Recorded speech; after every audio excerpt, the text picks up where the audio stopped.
তোমার কে বললো যে আমি তোমার দেখি না?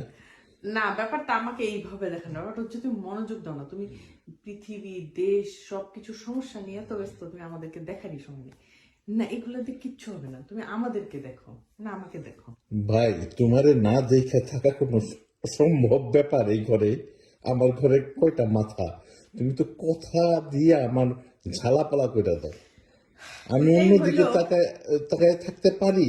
আমি কোনো দিকে তাকায় থাকতে পারি না। তোমার যেটা বলার ওইটা তুমি মানে ততক্ষণ পর্যন্ত রিপিট করতেই থাকো যতক্ষণ পর্যন্ত না তুমি আফসোস করবা। আমি বলতেছি, একদিন হঠাৎ করে যখন আমার বয়স 45, 45 না, হয়তো আমার যখন 55 হবে, 50 হবে, তখন তোমার কাছে মনে হবে আমিও বুড়া, আমার বউ বুড়া। না, আমি থুত্তুরা, আমার বউ বুড়া। মানে 55 মানুষ বুড়া হয় না তো 60, আজকাল। তখন তোমার বয়স কত হবে? তোমার যখন 60 তখন কত? আমার 70 সামথিং। লাইং। আচ্ছা যাই হোক, এখানে তোমার বয়স ম্যাটার না। আমি যেটা বলতে চাচ্ছি, দেখো তোমার কাছে মনে হবে আমার বউ বুড়ো হয়ে গেছে, আমার বউ 60, আমার বউ ডায়াবেটিক্স, আমার বউ এটা প্রবলেম, ওটা প্রবলেম। এই জন্য বলি, এখন উপভোগ করো, সময়টা স্লো যাক, ফোনের দিকে তাকায় থেকো না। এত রাজনীতির খবর শুনে কি হবে? ওকে, ঠিক নিজের আছে। জীবনটাকে উপভোগ ওকে, করো। এখনই ফোন বন্ধ করে বইয়ের দিকে তাকিয়ে থাকতেছি, যাও।